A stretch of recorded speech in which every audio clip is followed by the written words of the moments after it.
बिस्मिल्लाहिर्रहमानिर्रहीम, अस्सलाम वालेकुम, वेलकम टू माय चैनल दावत इस्लाम। मैं हूं आपका दोस्त शफकत अली ऑफिशियल। उम्मीद करता हूं कि आप सब लोग ईमान के आला दर्जे पे होंगे। सूरतुल अल नाम के आयत नंबर 152 का तर्जमा, और ये कि यतीम के माल के करीब न जाओ मगर ऐसे तरीके से जो बेहतरीन हो, यहाँ तक कि वो आपने सान रसीदा को पहुंच जाए, और नाप तोल में पूरा इंसाफ करो। हम हर शख्स पर जिम्मेदारी का इतना ही भार रखते हैं जितना उसके इम्कान में है, और जब बात कहो इंसाफ की कहो, खा मामला अपने रिश्तेदारी का क्यों ना हो,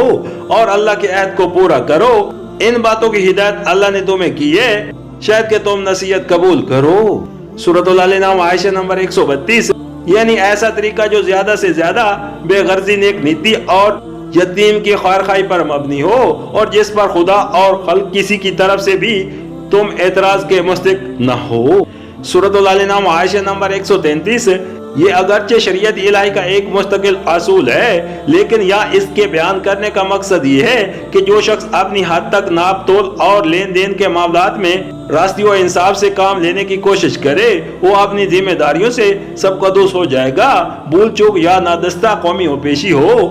जाने पर उससे बाज परशित न होगी। सूरतुल अल नाम आयशा नंबर 134, अल्लाह के ऐद से मुराद वो ऐद भी है जो इंसान अपने खुदा से करे, और वो भी जो खुदा का नाम लेकर बंदों से करे, और वो भी जो इंसान और खुदा और इंसान के दरमियान उसी वक्त आप से आप बन जाता है। जिस वक्त एक शख्स खुदा की जमीन में एक इंसानी सोसाइटी के अंदर पैदा होता है, पहले दोनों अहद शौरियो इरादी हैं, और ये तीसरा अहद एक फितरी अहद है जिसके बनने में अगरचे इंसान के इरादे का कोई दखल नहीं है, लेकिन वाजुल एहतराम होने में ये पहले दोनों अहद से किसी तरह कम नहीं है। किसी शख्स का खुदा के बख्शे हुए वजूद से उसकी अता की हुई जिस्मानी व नफसानी कुतों से, उसके दिए हुए जिस्मानी आलात से, और उसकी पैदा की हुई ज़िन और रिस्क और ज़राए से फायदा उठाना, और उन मौके जिंदगी से मतमल होना जो कवानीन कुदरत की बदौलत फराम होते हैं। खुद ब खुद फितरतन खुदा के कुछ हकूक उस पर ऐद कर देता है,